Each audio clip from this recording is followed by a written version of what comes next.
Hello, good evening, ladies and gentlemen. Welcome back to episode 10. Can you believe it? We've made it to 10 episodes of this thing. 10 episodes of this show. We are so thankful for all of you who have joined us on a bit of an early kickoff today. With the changes to obviously everyone's schedule, thanks to Ramadan berbuka puasa. And before we start, selamat berbuka to everyone. Hope not too much of jam or anything, thanks to Bazaar Ramadan, but I'm sure it's going to be worth it for the food lah. Okay. Today it's only two of us. Benny couldn't make it, but it's okay. He'll be back for another show very soon. Avi, how are you, sir? I'm good, sir. How are you? Okay, like that. Life is good. Life is good. Yeah, it's a bit refreshing to have this early kickoff. Exactly, Yeah. Changes are always good, lah. And the reason why we have an early kickoff is to accommodate the hard-working training schedule of our next guest. That's what happens when you get people who are involved in football in the real time. We are really honored to have not only an active player. This is a guy who's just scored a hat trick, who's setting the league alight. For PJ City FC, we are so excited and happy to bring you Super Darren Lok is here, guys. Hi, guys. How are we? Hey, we're good, man. We're good. Thank you so much for joining us. How's everything with you? Yeah, everything's good. It's a busy schedule at the moment, but everything's going well so far. So let's hope we keep it up. Yeah. I mean, PJ City is on good form. So are you. And we brought you here to kind of talk about local football and perhaps the PJ City movement lah. The Yakini local and how they're doing things in a different way. But before we get to that, we want to start with your beginnings. Tell us how, for those of us who don't know, your story of how you got into football and how you got into Malaysian football is really interesting. Can you give us a window into that? So I was back in the UK and playing part-time football there. I was working a full-time job in the NHS as a psychiatric support worker. That was one of the jobs around at the time that enabled me to play football on the side. So like I say, part-time in England. I never played professionally there. It's a very competitive league and so many good players there. But I was playing in the 6th division back in England. So that's just around the conference level. And then the opportunity came to come to Malaysia, and it's one I gave at the time. I had a good think about it and talked to my wife, and we decided to make the move, and we've been very happy since. I mean, how did the opportunity to come to Malaysia came about? I mean, how did they coax you to, come to Malaysia, play with the clubs here and so on? So it was my agent at the time, Scott Oller and Shaw, which I'm sure most people know who that is, and he contacted me. He contacted me on Twitter. I think it was Twitter, and he just asked the question: would I be interested in coming to Malaysia to play football? And wait, correct me if I'm wrong. He contacted you on Twitter. I believe so. I think so. Oh, okay. I mean, that's interesting. Yeah, connections can go through in that manner. Yeah. So that happened, and I had to be honest. I hadn't given it much thought before. I've been to Malaysia. Has been a big part of my life. I've been back and forth for the majority of my life on holiday, seeing family, etc. But I'd never even entertained I'd never entertained coming here to play football. So once I spoke to him for a bit and found out a bit more about it, I visited and came to look at a few more. How it worked really, and obviously I signed for Johor straight away. It was the first team that I went to, and obviously you go to look at JDT's facilities and you think this is unbelievable. This compares to facilities in the Premiership back home. So of course, like that made my decision a lot easier, and went from there really. So, I mean, that initial, like you're talking about how, when you first came, you went to Johor straight away. Did you initially have a goal of saying, okay, I want to represent the national team? Because you went very, very fast, Yeah. No, I don't think so. I knew that there was a possibility of playing for the national team, but when I first came here, it was all about just settling in and playing club football. I'll be honest, I was as surprised as anyone when I got that call to go and play for the national team. And again, I have to be honest, it was probably too soon. I hadn't played anywhere near enough football here. I'd hardly settled in the country, and yeah, I think performances showed that I wasn't absolutely terrible, but I didn't do a great deal. So yeah, I think it was probably too early. But obviously, it's a great honour, and it's something I'm very proud of, and hoping to get back there one day. I mean, the early days of your time in Malaysia, how would you describe it, especially, working for a club like JDT, filled with lots of, top local stars and so on. Did you find that experience intimidating, or, you went with the challenge saying that, what, I think I can do it and so on? I mean, you did say that it's a bit too early for you with the national team and so on. Yeah. So I want to get your mindset behind that. I think the fact that I went to Johor and it was all brand new and it was the first club that I saw, I didn't go in with that intimidation. I think if it was now and I was signing for a team that I know are so huge in Southeast Asia, I would definitely have more nerves about myself going into it. But at the time, I don't know. It was all new. It was all a bit of a blur, and you just sort of went with it, and you just going along with the flow. But now I know what a club they are and how brilliant they're doing. I think it would be maybe a bit more intimidating. Yeah, exactly. And since then, of course, now you're scoring a lot of goals for PJ City. How was that move like? How did Coach Maniam convince you to join this club with such a unique project, like the local brigade kind of thing? Yeah, so I came from Terengganu. Things hadn't gone great. I hadn't played much. I said to my wife and my family to be about playing football and just getting minutes. So PJ City there was rumours that PJ City were going to be an all local team with no foreigners. I thought, well, this is the perfect. And then I got the phone call from Coach Maniam, and he just said that he was interested and that he would play number 9 for PJ City and that I'd get game time, and as long as I was playing well, I'd be in the team. So as soon as I heard that, it was as simple as that. I went the next day, everything was sorted out, and we went from there. And for me, it was a very important decision, that one. I think by that time I would have been here 5 years, and I haven't played any football anywhere near as much football as I'd wanted. So yeah, it's been a great move so far. And obviously from PJ City. I mean, when you first joined the club, the first training session, when it's full of local players, you've been in an environment where you played with foreign players and so on. This time it's full local players. So how was the vibe? Like, was there some sort of pessimism? Like, players were afraid? Or, what did the coaching staff say to tell you all that, what, you can go all local. No problem. Don't worry. For me, PJ City have got the perfect man for the job in Coach Maniam. He never had any pessimism. Like, he's never been. He's said that this chance because we believe that local players are good enough. And he's always believing ourselves and telling us how good we can be. So I think that comes. Our performances and everything like that come from him. He believes in us more. So I don't think there's really been that. A personal point of view, I went there thinking, how are we gonna get results against clubs with 5 foreigners, and it's not going to be easy, and we are going to have to work hard. And I think everyone that I spoke to said to me, are you sure you want to go there? It's going to be a tough year. But for me, like I said, it was all about playing football.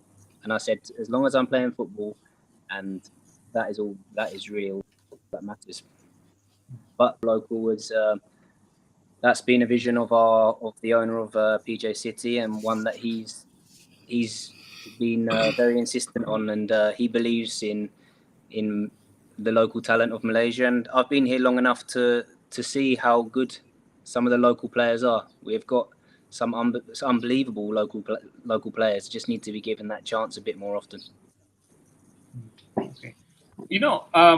I'm kind of projecting here, but I feel that sometimes when you are involved in a project that, okay, A, people believe in, and B, is doing something beyond the game, I'm wondering how that affects the camaraderie and the unity in the dressing room. Do you guys feel like, we're doing something that's bigger than football because you're kind of transforming how people think? Does that affect the way you play at all? Yeah, I'm sure. Yeah, I'm sure that gives us the extra game that we go into. We feel like every game we go into, we feel like we got something to prove. We've done very, very well so far, but yeah, we need this. It needs to continue, and I think there's a certain. If you come into PJ City, you've got to be a certain type of person and certain type of player. I think in our team, there's no one that's bad for the changing room. We're all one family, and I think it's very important. If you don't fit in into what a close knit team we are, then you don't stay at PJ City or you don't play at PJ City. And I think also you've got to be hard. You've got to be someone that wants to give 100%. So yeah, hats off to the coaching staff and the management for picking the right players that are going to fit this mold, because you have to have the right players to be able to give that effort. I mean, speaking about the Yakini local model, at first even fans were like, is this model going to work? But it worked. You guys played every game with lots of, swagger. You worked hard for results and so on. And last season, you finished 7th. And this season, a pretty decent start, if you ask me. So, and you were forefront of that. For you, how fulfilling was that, to show people that, look, we just the locals can give these teams a run for their money? How fulfilling was that for you personally? Yeah. For me personally, it's a great feeling to be part of a team like this. That I leave the pitch every game and I look around and I feel like every single player in this team is just giving 110%. Every single player has got that attitude that they just don't want to. They don't want to leave the pitch giving absolutely everything. So, of course, it's a great project so far. One that has come at a perfect time in my career, and one that I'm enjoying very, very much so far. So let's hope it continues and see how this season goes. We've had a good start, but early days. Right. I think at this point, I'd like to bring up a question from one of our viewers, very good friend of the show, Azri. So he's mentioned that, your exploits definitely deserve to be known. So what must be done to gain more supporters? If I can, maybe I'll ask it in a different way as well, because do you think the supporters will come slowly? Because you are roughly a new team. So do you think it'll come naturally? I think so. I think if we can continue to have some good performances, then I think we'll slowly see the fans come into the stadium. Like you say, it's a new team. We're going into being our 4th year. So we're not going to suddenly have a game and there are going to be thousands of fans there. It's going to be a slow change. But we also have to remember that we've had a season. Last season we had a good season, but it was a season with COVID where fans couldn't attend anyway. So let's see how we go this season. Things hopefully are looking back to normal, and yeah, fingers crossed we get a few more fans. We're in a great location in Malaysia with plenty of people that like football. So if we can keep performing, it'll be good to see some more fans. Coming back to you now, Darren, I've got this question to ask. Like, it's been bugging me for quite a while actually, because whenever whenever you're on form, you start scoring goals. Suddenly an injury happens, and then suddenly you get COVID and so on. Instead of asking how frustrating it is, I just want to know, how does your mindset work to ensure that you come back? I'll give you an example. When I was a kid, I went to a state selection and I wasn't selected, and I just quit playing cricket. but you continue doing it. You continued playing the game that you love. So how did you cope with that? Because you have gone through lots of injuries. Like, I mean, we have documented it before, but somehow you came back. Whenever you're on the pitch, you give your 101%. So, how do you go through this? We would love to know. We would like to pick the brains out of it, lah. Yeah, it's not been the easiest journey. I think I've had 3 fractured legs in 5 years, which is pretty crazy because I didn't have any injuries playing in England. It was just something just didn't go right the moment I got here with injuries. So what's frustrating for me is a lot of my big injuries, the ones that have put me, been through my own doing. It's always been from an opponent's tackle or somebody tackling me, and then to say, what can I do differently? If it's real or I keep getting tears and things like this, then you can sort of go, well, I'm not doing something. There's something that I'm not doing to put my body in the right condition. So that's been the hardest thing to take. But like you say, the one last year and the pulling the national team and stuff, that was hard. Last year's one was particularly difficult with the fractured leg because it was during COVID times as well, and I got quite. I'll be honest, I struggled really badly with that one. I was low, and that took a lot to come back from. Put a lot of things in perspective, and yeah, it does. I guess you just. I don't know. I've always been that sort of person that wants to. I don't know when to stop, really. I always want to give 100%, and I think I've also had to sort of try and change in my game. I'm someone who goes onto the football pitch, I feel, and I give 110%, and I'll run for every ball. I'll go for every single challenge. It's me who comes off worse, and it's difficult when that's the way you are, and you want to just go for everything. It's difficult to change that mindset. So I've tried to relax a bit more on the pitch and think, if that's a time that I could get hurt in, maybe more careful. So I don't know. It's been frustrating, but like I was saying to you guys before, let's just hope that this season that I can get through and play as many games as possible. All I right, guess then. that's how you got your hat trick, by relaxing yourself. Yeah, you could say. Okay, so just piggybacking on that, we got another question from another viewer. Very interesting username, a bear from C. So he says your transformation has been amazing, and did the criticism that you faced in JDT2 and also in the national team, does it fire you to prove the doubters wrong? Yeah, of course. You see all these. I'd be lying if you say you don't see these things on social media and stuff. I said to myself a good few years ago that I wouldn't look at what was said about me or try and keep away from it, because for every 100 good comments and for the one bad comment you see, that's the one view. So I try and avoid it, really. But yeah, I think a lot of it comes down to just regular game time. It's so difficult when you're not playing every week to come on 20-30 minutes and to feel sharp. You can train, you can do everything you want out. If you're not actually playing games week in, week out, it's very difficult to, I feel anyway, that's a personal it's very difficult to put it to your best. And then when you are doing well, confidence is a huge thing, and when you're playing well, everything just becomes a lot easier. Everything becomes automatic. You don't think about things and everything, and you start enjoying your. I guess I put it down to game time, really. It took me a long time. I'll be honest, it did take me a long time to adapt into the weather and lifestyle and stuff.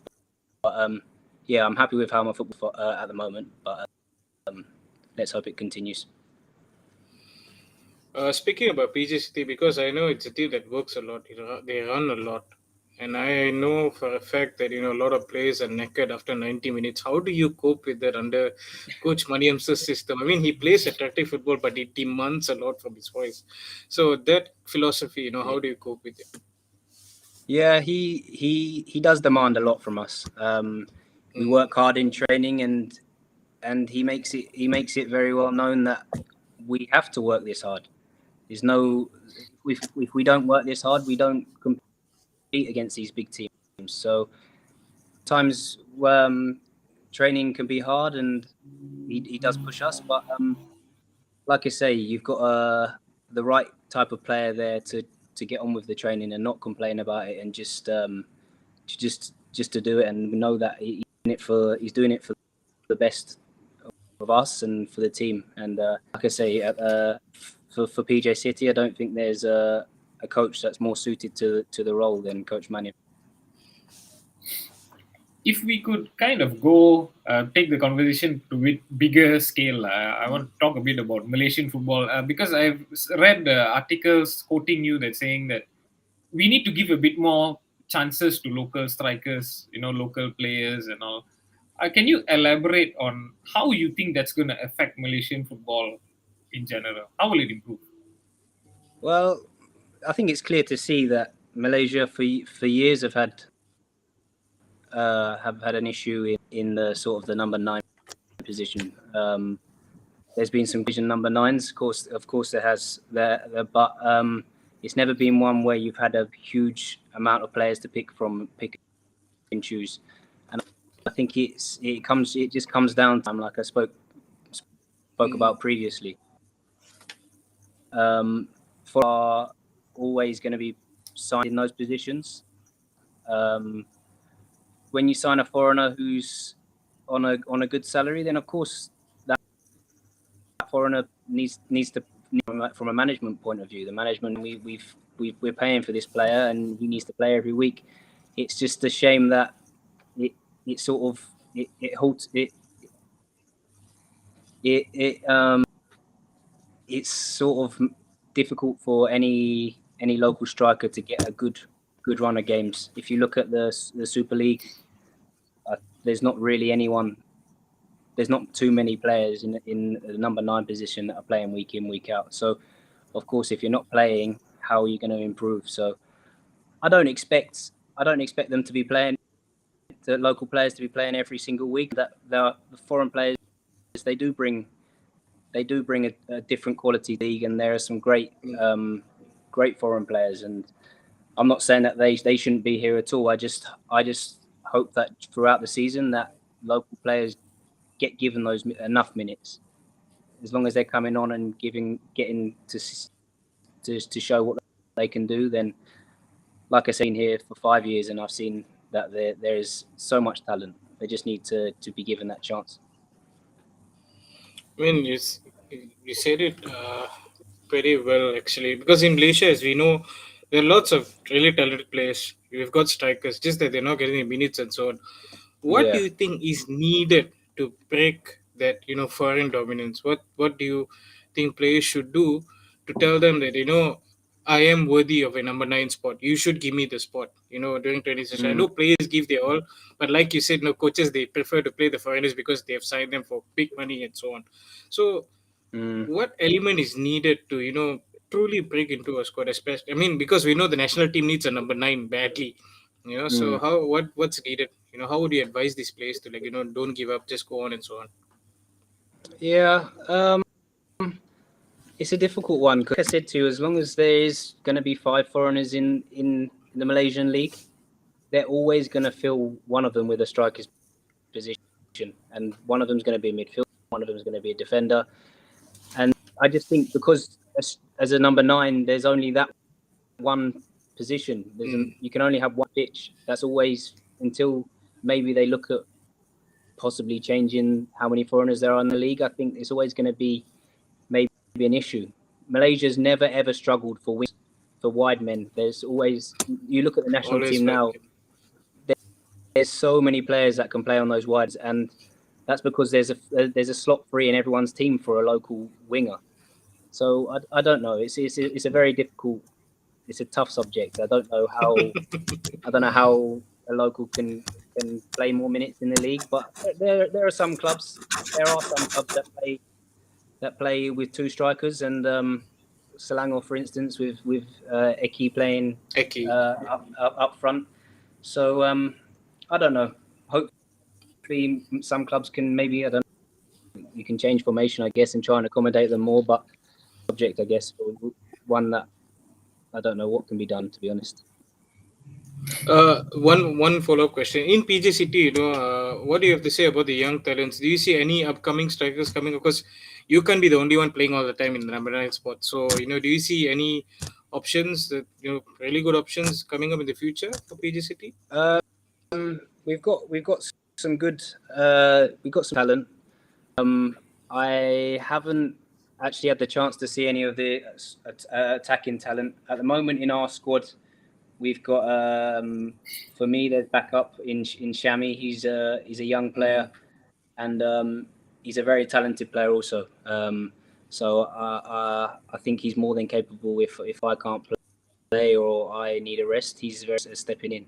But again, he just needs the game time. So, but yeah, we've got some young talented defenders, and we've got a good group of players at centre back who played against Terengganu, who I think could be a very big talent for his age. Nothing seems to faze him. Doesn't ever look nervous. Very comfortable. So I think that's one for the future to look out for.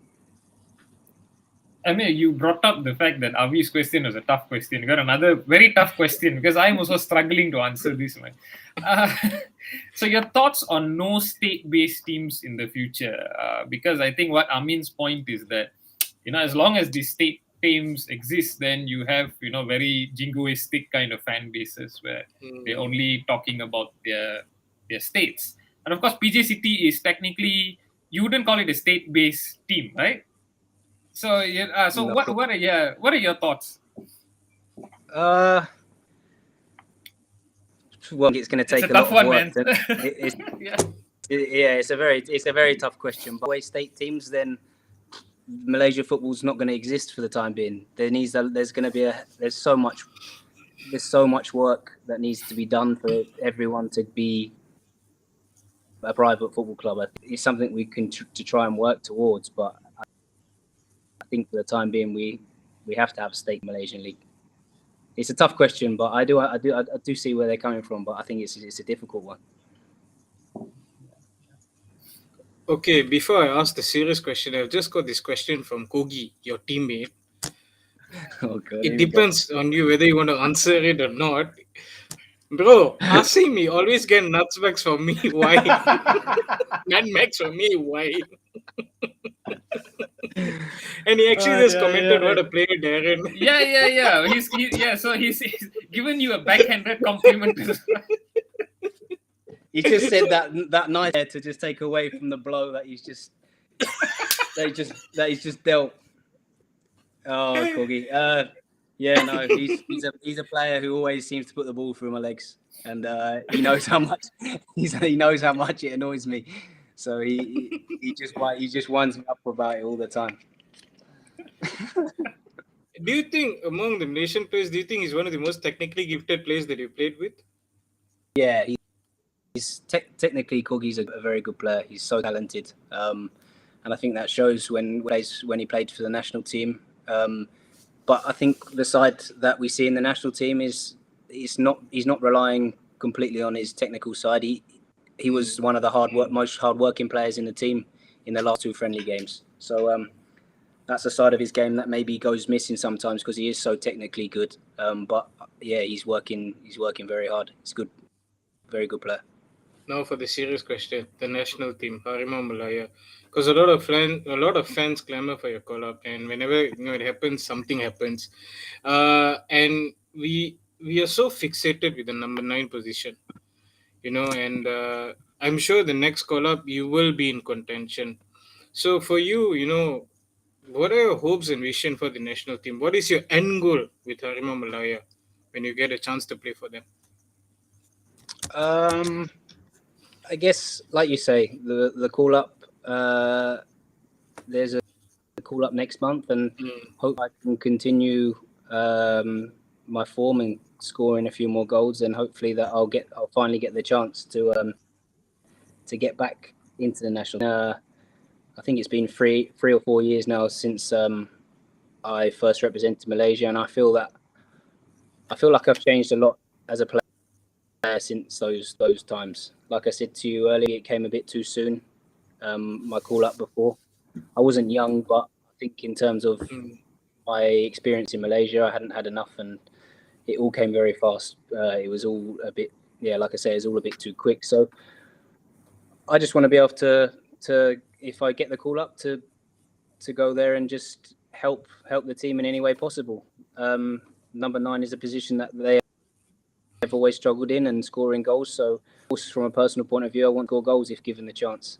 But I always say, and I say the same for PJ, if I'm not scoring goals, as long as I'm helping in some way, then that's all that matters to me. As long as we're winning as a team, it's not all about scoring goals, but strikers are judged on goals. So obviously it is a nice thing to do as well. Speaking of nice things, throughout this conversation we've kind of talked about how your story has been kind of inspirational, because there's a lot of ups and downs, but you've pulled through, and also PJ City, in the sense that as a team, as a movement, they're doing something a bit inspirational as well. So do you hope that you will inspire a few more local strikers to come up and carve their way through? Yeah, of course. I hope that I can try and be that role model to any young players. I just, like I said to you, I think that there's so many talented players in Malaysia, and for sure there'll be some young boys coming up that have got so much talent. I'd just say to keep working hard. It's not all the way, like, I'll live by the thing that it's not always about your talent. It's about how hard you're working, and if you're working harder than the other person, then you're gonna be better. So just don't give up. All right, fantastic. So we are done with the serious kind of parts of the conversation. So now we're going to go to a bit more fun section. So this is our traditional rapid fire question. So we're just going to ask you some random nonsense about football. Okay. And we're hoping to get as many short answers as possible within the time we have. All right. So I'm going to start us off. Your favorite player of all time? Ronaldo, has to be Ronaldo. But quickly, which Ronaldo? Cristiano Ronaldo. But the Brazilian Ronaldo was unbelievable. But my favorite player growing up was always Park Ji-sung. Everyone always, he was one of my favorites. He was unbelievable. I wouldn't laugh. I'm impressed. As a nation, I'm so happy to hear this. Park Ji-sung was amazing. My friends back home thought it was hilarious, but for me, the way he played was unbelievable. But of course, talent-wise, Cristiano Ronaldo. Fantastic. In your eyes, who is the most underrated player, local and international? Ooh. You can't say Kogi. Whoa, that's a tough one. Underrated player. You've got me. I think Park Ji-sung is underrated. Park Ji-sung is underrated. Yeah, I think I'll have to go for Park Ji-sung with the underrated footballer. But from a local point of view, I don't know. I need time to think about that one. Sorry, that's no good in a rapid fire answer. That's too hard. It's all right. Yeah, you're the first one we've managed to stump so far. So. Yeah. Okay, I mean that's a compliment for us. Okay, so the best player you've played with and the best player you've played against. The best player I've played with, I would have to probably go for. I'd go for Diaz at JDT. He was unbelievable. Made everything look so easy. He was so strong, so powerful. for me, he was the best player I've played with. Against, I played against Chris Smalling. Chris Smalling back in UK. I played against Chris Smalling, so I'll go with that one. I haven't played against many big players, but at youth level, before he signed for Man United, I played against Chris Smalling. So before he signed for Fulham. Right. I mean, he's very famously another one from the conference who had like a meteoric rise. Yeah. I mean, sorry, how big was he? I mean, how big was he? Yeah, I was about to ask that. He still had the height, but he was stick thin. He was very thin. But yeah, you could tell when you played him that he was going to play another level. So I'll go for that one. Funniest player in your dressing room? Is it Kogi? Funniest player, I'll have to go for Guru. Yeah, he did say Guru talks a lot. That's why. Yeah, I'll go for Guru. Like I was telling you. What's the funniest thing he's ever cracked with you guys? It's just non-stop with Guru. He's constantly got everyone. He's constantly got everyone laughing. I don't speak Tamil. He's speaking in Tamil half the time, and I can still tell. I can still see what he's saying is funny. He's just one of those characters around the team that has everyone laughing, and he doesn't ever stop. So, Guru is definitely the funniest. Okay, fantastic. Is there a local player from the past that you would like to see in PJ City, like play alongside you in PJ City?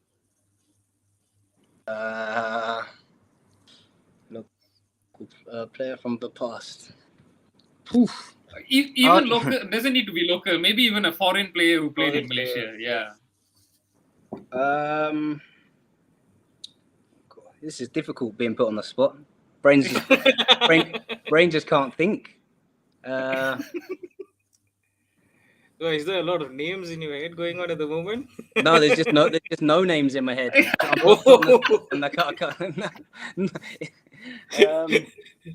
Local player from the past.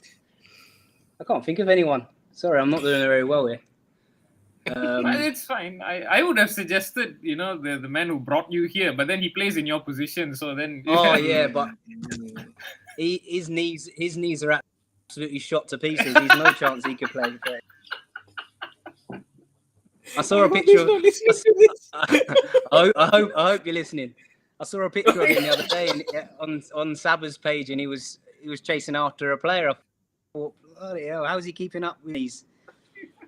But yeah, let's go with Scott. He was a very good player, and he was a good striker, and like I said to you earlier, I've got a great relationship with him, and I'm grateful for him for bringing me here. All right, great. Okay, so we've got several derby picks. You picked one of the sides from these derbies. So the first derby that we're going to ask you is the Milan derby. Inter or AC Milan? AC for me. Okay. Hold on, why? Any reason why? No particular reason. They've always just been a team that I prefer over Inter. I honestly can't say why.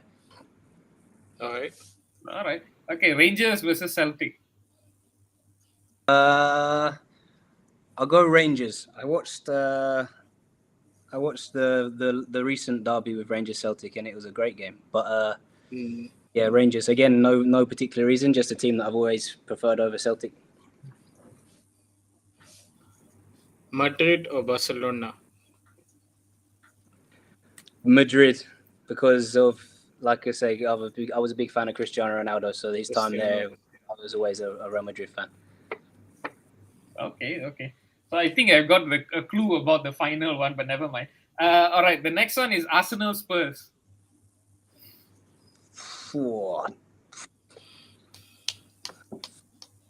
Spurs. He's an Arsenal fan. I thought about that as I answered. I thought I was going to say Spurs because I don't like a lot of Arsenal fans, and then as it went through my head, I realised that Avi was an Arsenal fan. But obviously not you. I do not know how to answer that question. I mean, I do not know how to counter that statement. I'm just bemused and shocked, but it's okay. Well, before we get to the next one, someone's given you a very good compliment. To be fair, you play like Inzaghi. So hey, Thank you very much. I wish. Maybe one question for that, because we always associate number nines now, especially in the modern era, tall, lumbering strikers like Erling Haaland, Olivier Giroud, and so on. How, I mean, would you say that, because you are around 1 point, if I'm not mistaken, you're 175, 174 Yeah, not centimeters particularly tall. tall. So how do you cope with that, size? I mean, I wouldn't say it's a disadvantage, but how different it is playing as a number nine with your height. Yeah, I think I've always been the sort of number 9. I've tried to change my game since I came to Malaysia, but when I played in UK, I was a number 9 that at any opportunity, I just ran in behind all the time. I see. So I wasn't back in England as someone that was holding the touch and getting the ball to feet. I have worked on since I've been here. I need to adapt my game and be able to do both. But of course, sometimes you come up against some of these foreign centre backs, and they're absolutely huge. So any balls that are played up to me that are at head height, I've struggled with. But like I say, I do look for a lot of balls in behind. So I think I sort of adapt my game to my size. Really. Fox in the box. Yeah, Can you yeah. say that? Yeah, I guess so. Like I said, I think I said to you, just find myself getting into the right positions in the box. I think that's ever been a problem. I see what's going, but sometimes it's about keeping calm and trying to keep a cool head and not. It honestly looks like the easiest thing on TV to just put the ball in the back of the net, but it's so difficult. No, at it's the time. not easy. Not easy. So that's something that I have tried to go away and work on and just try and relax. On that note, Sivan's got a question. What are the important characteristics that an effective striker should possess? I guess, like I was just talking about, to try and have that composure in front of goal. I think, as much as I said that's the one that I've tried to work on, I think that's something that, to a top striker, that's something that just comes naturally. This is very difficult to coach that. So although I feel a bit better at it, I think you've either got it or you haven't. You look at a lot of natural goal scorers and they just find it so easy to be in the right place at the right time. When you're looking at it on TV and you see someone just tap the ball in, it's a lot more than that. They know that they have to be in that position. The ball's going to fall to them there. So I guess as a striker, that's probably the important characteristic is situations. Okay, back to rapid fire. The last derby question: United, Liverpool. United, easiest one. Okay, easiest one. It's Yes! tough. It's been a very, very, very hard 10 years. Oh, 8 years, 10 years. I've aged crazily since been left, and staying awake till 3 o'clock here is Oh no! sometimes I finish watching Man United at 5 o'clock in the morning. Done. I'm wasting my time. It's so nice to hear actual professional footballer feel that way. Oh my god, I think so many United fans feel exactly the same. Yeah, So I'm going to hurt you a bit tough. more, but because I'm going to ask you to give your final picks for 3 competitions, and I have a feeling our rivals are going to feature heavily. So who's going to win the Premier League, the Champions League, and the World Cup? World Cup. I'm going to go for Premier League. I've got a funny feeling Liverpool are going to do it. All right. I just think that they are doing very, very, very well. I hope not. I'd honestly prefer Man City, but I think Liverpool might. I think something's going to happen. It's going to be crazy. But Champions League, I think this might be the year that Man City do it. And then for the World Cup, I will go for. I'm going to back my home country. I'm going to go for England. They're getting close, and I feel like this year they've got so much position. I think hopefully this is going to be the year. Avi, I'm going to put in a petition to have Darren on every show. I think. You made Logan happy tonight. So I've offended an Arsenal fan, and I'm a fellow Man United. No, it's okay. It's okay. We've been offended for quite a while now. I mean, that is the cherry we've on lost top. the last 2 games. Yeah, that was just the cherry on top. I guess it was perfect for you guys. Oh, be yeah. fair, But we are I fine can't- with it. We are fine with it. I can't talk. Like I say, I can't talk. Yeah. But we can't talk. We have to go into our Yeah. caves. Yeah, Even yeah. Arsenal fans also at the moment, because the moment Partey and Tierney got injured, that's it. Changed, right? Somehow Yeah. got derailed. Yeah, Yeah, you'll still get top 4. Don't worry about it. No, it's going to be tough. It's going to be tough. Yeah, we'll see what happens. We'll see what happens. All Will right, you be going to Darren. Qatar though? Yeah. Are you going? Will you be going to Qatar to watch the World Cup? Will I be going? I Yeah. haven't thought about it. No, I don't think so. 'Cause, it will be end of season, won't it? So Yeah, it is. I don't know. I haven't even. No, I'll be on a beach somewhere. I don't want to be. When football finishes, I don't want more football. I need to have at least a month off. Understood. Fair enough. All right, Darren. Thank you so much for spending this time with us. We really appreciate it once Appreciate it. again. No It was problem. really fun. Yeah, Yeah. Yeah, I've enjoyed it. We'll have you back really soon, hopefully. Yeah. And best of luck with the season.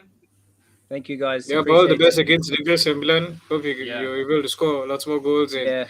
you'll start knocking on Pangon. So, hey, select me again, yeah? Thank you, All right. guys. Appreciate you having me. Thank you so Fantastic. much. Thanks a lot, man. Thanks a lot. So, okay, Thanks just a lot. before we end, one final reminder to just follow all of us on Twitter, Facebook, IG, YouTube, anywhere and everywhere. And we'll have more fantastic guests like Darren next week and in the weeks to come. Thank you so much, everyone. Good night. Good night.